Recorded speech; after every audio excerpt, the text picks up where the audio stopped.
Hello guys, आप सभी का मेरे यूट्यूब चैनल पर स्वागत है गाइज। तो हमने जो मॉक टेस्ट सीरीज चलाई है तो उसमें आज का हमारा टॉपिक है ईवीएस। ईवीएस के जो मोस्ट इंपोर्टेंट 30 क्वेश्चन होंगे उनका हम सॉल्यूशन करेंगे और अपने मॉक टेस्ट की सीरीज को आगे बढ़ाएंगे। तो गाइज जो क्वेश्चन मैं आपको करा रही हूँ ये आपको क्या कहते हैं सीटेट के लिए मोस्ट ज़्यादा इंपॉर्टेंट है, बहुत ही ज़्यादा इंपॉर्टेंट है, जो कि आपके आगे वाले सीटेट में आपको इसमें से क्वेश्चन जरूर मिलेंगे। अगर आप ये वीडियो को आप मिस मत कीजिएगा, प्रत्येक क्वेश्चन बहुत ही ज़्यादा इंपॉर्टेंट है और ये आपके एग्जाम पॉइंट ऑफ व्यू से बहुत ज़्यादा इंपॉर्टेंट है। ठीक है गाइज, तो चलिए हम स्टार्ट करते हैं। तो चलिए गाइस हम अपनी ईवीएस की श्रृंखला में आगे बढ़ते हैं, जिसमें क्या कहते हैं हमारा पहला क्वेश्चन है कि चिपको आंदोलन किस राज्य से संबंधित है। जो चिपको आंदोलन था तो वो किस राज्य से संबंधित था, तो वो उत्तराखंड से संबंधित था। किससे? उत्तराखंड से। और इससे कौन संबंधित था गाइस, तो इससे क्या कहते हैं सुंदरलाल बहुगुणा इसके प्रणेता थे। कौन थे? सुंदरलाल बहुगुणा। और ये किससे संबंधित था, तो ये पेड़ों को बचाव से संबंधित था। किसको? जो पेड़ काटे जा रहे थे तो उन्हें बचाने के लिए क्या कहते हैं ये लोग जो वहाँ के आज लोग थे और वहाँ के जो सदस्य थे तो वो लोग क्या कहते हैं पेड़ों से चिपक जाते थे, ताकि इसीलिए इसका नाम पड़ गया था चिपको, क्योंकि ये पेड़ों से चिपक जाते थे, उन्हें काटने नहीं देते थे। तो इनका प्रणेता कौन थे, तो इनके प्रणेता थे सुंदरलाल बहुगुणा। ठीक है गाइस, और ये कहाँ हुआ था, तो ये उत्तराखंड में चलाया गया था। ठीक है गाइस, आगे नेक्स्ट क्वेश्चन है।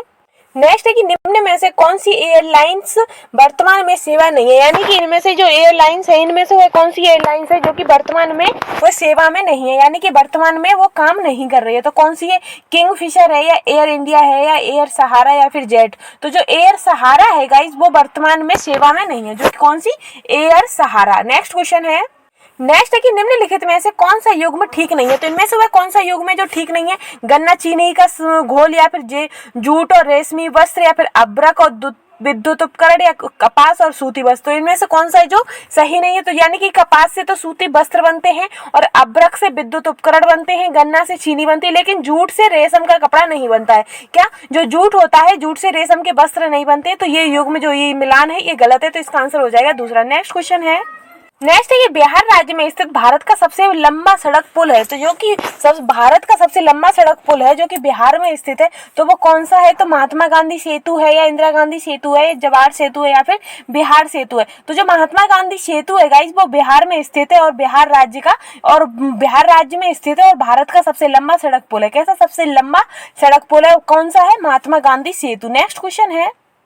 नेक्स्ट है कि किस विटामिन की कमी से घाव से रक्त का बहना नहीं रुकता। यानी कि इनमें से वह कौन सी विटामिन है जिसकी अगर शरीर में कमी हो जाए तो अगर हमें कहीं चोट लगती है तो जो ब्लड निकलता है तो वो ब्लड क्या कहते हैं रक्त का थक्का नहीं बनता है। आपने देखा होगा कि ज्यादातर लोगों के अगर शरीर में विटामिन के की कमी नहीं होगी तो जो रक्त निकलेगा वो थोड़ी देर बाद वहाँ पे थक्का सा बन जाएगा। और जिन लोगों के शरीर में क्या कहते हैं रक्त का थक्का नहीं बनता है, लगातार ब्लड बहता रहता है, तो उनमें विटामिन के की कमी होती है। किसकी कमी होती है? विटामिन के की कमी होती है। ठीक है गाइस, नेक्स्ट क्वेश्चन है।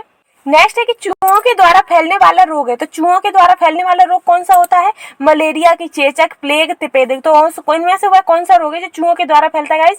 तो जो प्लेग होता है, प्लेग रोग होता है, वो चूहों के द्वारा फैलता है। यानी कि चूहे जो हम किसी भी कोई सामग्री है हमारी और हम खुला छोड़ देते हैं और चूहे उन्हें खा लेते हैं, तो उन चूहों के खाने से और फिर उसी खाने को हम खा लेते हैं, तो जिससे वो चूहों ने भी जूठा कर दिया और उससे हमने खा लिया, हमें पता नहीं चला, तो वो उससे हमें क्या होता है जो वो जीवाणु होते हैं, कवक होते हैं, वो हमें लग जाते हैं और वो क्या कहते हैं हमारे शरीर में प्लेग नामक रोग का उत्पादक बन जाते हैं। क्या? प्लेग। तो प्लेग के वाहक कौन है? तो प्लेग के वाहक है चूहे। कौन है? चूहे। और मलेरिया, तो मलेरिया क्या कहते हैं मच्छरों से बनता है। ठीक है गाइस, नेक्स्ट क्वेश्चन है। नेक्स्ट है कि प्राथमिक सामाजिकरण है। यानी कि सबसे पहला हमारा सामाजिकरण होता है तो कहाँ होता है? किशोरावस्था में समाज से सीखता है या फिर शुरुआती आयु में परिवार एवं मित्रों से सीखता है या फिर प्राथमिक स्तर पर समाज से सीखता है या शिक्षकों का अनुसरण करता है। तो प्राथमिक सामाजिकरण कैसे होता है? तो प्राथमिक सामाजिकरण हमारे शुरुआती आयु में परिवार एवं मित्रों से सीखता है। जो बच्चा होता है तो वो प्राथमिक शिक्षा कहाँ से ग्रहण करता है, यानी अपनी विद्यालय सबसे पहले उसका सामाजिकरण कहाँ से होता है? तो परिवार से होता है, परिवार के सदस्यों से होता है। तो ठीक है गाइस, इसका आंसर क्या हो जाएगा? इसका आंसर हो जाएगा दूसरा। नेक्स्ट क्वेश्चन है। नेक्स्ट है कि निम्न में से कौन सी खरीफ की फसल नहीं है। तो इनमें से वह कौन सी फसल है जो कि खरीफ की फसल नहीं है? तो गन्ना है, चावल है, गेहूं है, मक्का है। तो इनमें से कौन सी है जो खरीफ की फसल नहीं है? तो वो गेहूं है। कौन सी? गेहूं जो है वो खरीफ की फसल नहीं है। नेक्स्ट क्वेश्चन है। नेक्स्ट क्वेश्चन है कि निम्न में से कौन सा पदार्थ बायोगैस संयंत्र में उपयोग नहीं किया जाता है, यानी कि इनमें से वह कौन सा संयंत्र है जो कि बायोगैस बनाने में उसका यूज नहीं किया जाता है। तो खनिज तेल है, या पशु मल है, यानी कि पशु जो गोबर वगैरह कर देते हैं, मल मूत्र है वो है, या फिर जैव कचरा है, या फिर मानव मल है। तो इनमें से वह कौन सा है जो बायोगैस संयंत्र में प्रयोग नहीं किया जाता है। तो जो खनिज तेल होते हैं गाइस वो बायोगैस बनाने में प्रयोग नहीं किया जाता है। कौन सा? खनिज तेल। तो इसका आंसर क्या हो जाएगा? इसका आंसर हो जाएगा पहला। नेक्स्ट क्वेश्चन है कि भारत का राष्ट्रीय पक्षी कौन सा है। तो इनमें से वह कौन सा है जो कि भारत का राष्ट्रीय पक्षी है। तो जो मोर है गाइस वो भारत का राष्ट्रीय पक्षी है। नेक्स्ट क्वेश्चन है कि खाद्य श्रृंखला में ऊर्जा का प्रभाव होता है। तो जो खाद्य श्रृंखला होती है तो उस खाद्य श्रृंखला में ऊर्जा का प्रभाव कैसा होता है। तो ऊर्जा ऐसी तो होती नहीं है कि हमने कुछ खाया और फिर हमने क्या कहते हैं वही चीज किसी और ने खा ली है तो वो ऊर्जा का प्रभाव हो गया, नहीं हुआ। तो जो ऊर्जा का प्रभाव होता है वो हमेशा एक दिशी होता है, यानी कि उत्पादक, जैसे कि सूर्य से ऊर्जा हमारे उपभोक्ता जो हमारे जो उत्पादक होता है, हरी सब्जियां और पेड़ पौधे होते हैं उन्हें प्राप्त होती है। पेड़ पौधों से हम लोग प्राप्त करते हैं क्या? पेड़ पौधों से प्राथमिक उपभोक्ता प्राप्त करते हैं। तो जो 10% का जो सिद्धांत है तो पेड़ों, जैसे कि सूर्य से अगर 1000 ऊर्जा मिली है पेड़ पौधों को तो 1000 से 100 मिलेगी प्राथमिक उपभोक्ताओं को और द्वितीय उपभोक्ता तक आते आते 10 रह जाएगी। ठीक है गाइस, क्योंकि ये 10% का नियम है। और फिर जब तृतीय उपभोक्ता आता है तो उसके पास पहुंचते पहुंचते ये केवल एक हो जाती है और जो अपघटक होते हैं, अपमार्जक होते हैं, उन तक पहुंचते पहुंचते 0 कैलोरी रह जाती है। कितनी रह जाती है ऊर्जा? 0 ऊर्जा रह जाती है। तो ये जो 10% का जो नियम था वो किसने दिया था? तो ये लिंडमान ने दिया था। किसने दिया था?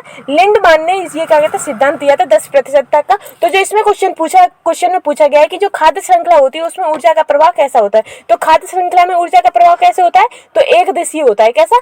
एक दिशीय। ठीक है गाइस, नेक्स्ट क्वेश्चन है कि परितंत्र में ऊर्जा का प्राथमिक स्रोत है। तो परितंत्र में ऊर्जा का प्राथमिक स्रोत क्या होता है? कि सूर्य का प्रकाश, वनस्पति, परमाणु ऊर्जा या भोजन। तो प्राथमिक स्रोत होता है सूर्य का प्रकाश, यानी कि हमें सूर्य के प्रकाश हमारा जो है वो प्राथमिक स्रोत है। उसके बाद और कोई हमारे स्रोत आते हैं ऊर्जा के। तो ऊर्जा का प्राथमिक स्रोत क्या है? सूर्य का प्रकाश। नेक्स्ट क्वेश्चन है कि बिहार राज्य में लीची के उत्पादन में कौन सा जिला अग्रणी है। तो इनमें से वह कौन सा राज्य है जिसमें सबसे ज्यादा लीची का उत्पादन होता है। तो वो पटना है, गया है, मुजफ्फरपुर है या फिर जहानाबाद है। तो इनमें से कौन सा है जो कि लीची के उत्पादन में सबसे ज्यादा आगे है? तो वो है मुजफ्फरपुर। कौन सा? मुजफ्फरपुर। तो इसका आंसर हो गया तीसरा।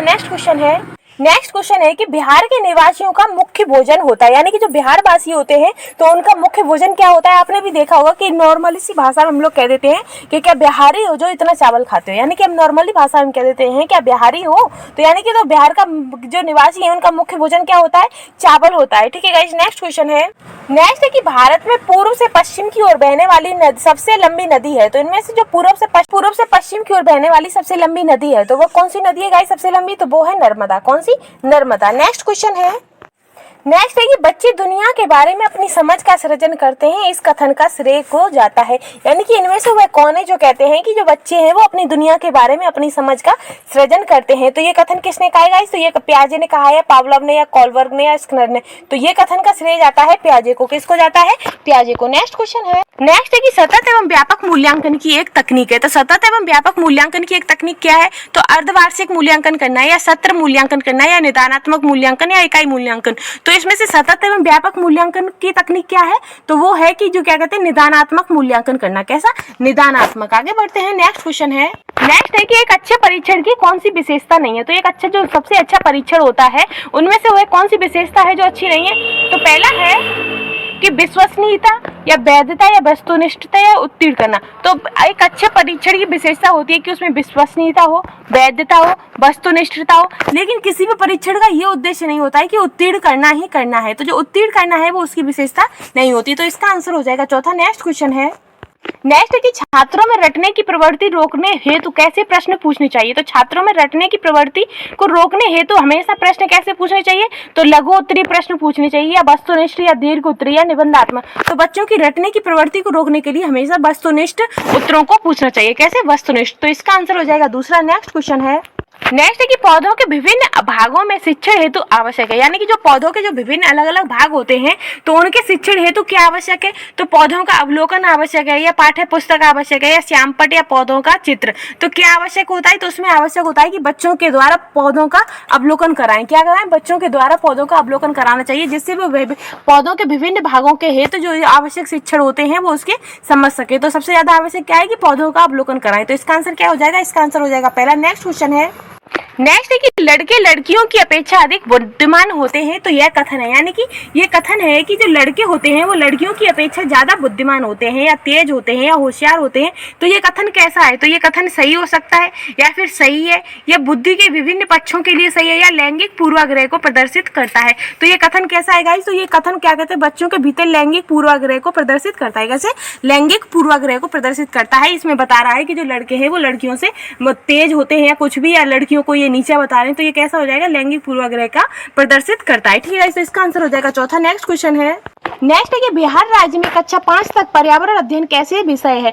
यानी कि जो बिहार राज्य में कक्षा 5 तक का जो कक्षा 5 तक की जो शिक्षण है उसमें जो पर्यावरण अध्ययन है वो कैसा विषय है, तो वह उप विषय है, या एकीकृत सा है, या फिर समन्वित है, या वैकल्पिक है। तो बिहार राज्य में कक्षा 5 तक के पर्यावरण अध्ययन के जो विषय है वो कैसा है, तो वो है समन्वित विषय। कैसा है, समन्वित विषय है। ठीक है गाइस, नेक्स्ट क्वेश्चन है, नेक्स्ट है कि पर्यावरण अध्ययन में क्षेत्र भ्रमण का मुख्य उद्देश्य होता है, यानी कि जब हम पर्यावरण अध्ययन कराते हैं, बच्चों को पर्यावरण के बारे में बताते हैं, तो उसमें जो हम क्षेत्र भ्रमण यानी कि पिकनिक के तौर पर बच्चों को बाहर घुमाने के लिए ले जाते हैं, तो उसका मुख्य उद्देश्य क्या होता है, तो उसका मुख्य उद्देश्य मनोरंजन करना होता है, या पिकनिक मनाना होता है, प्रत्यक्ष अनुभव होता है, या सरकारी योजना का निर्वाह करना होता है। तो उसका क्या होता है, तो उसका होता है प्रत्यक्ष अनुभव। क्या, बच्चों को प्रत्यक्ष रूप से दिखाकर उन्हें उनका अनुभव कराना ही उसका मुख्य उद्देश्य होता है। ठीक है गाइस, तो इसका आंसर हो जाएगा तीसरा। नेक्स्ट क्वेश्चन है, नेक्स्ट है कि प्राथमिक स्तर पर पर्यावरण अध्ययन के लिए कौन सी विधि प्रभावशाली होती है, यानी कि जो प्राथमिक स्तर होता है उसमें जो पर्यावरण अध्ययन की जो क्लास ली जाती है तो उनमें बच्चों को पढ़ाने के लिए कौन सी विधि सबसे ज्यादा अच्छी होती है,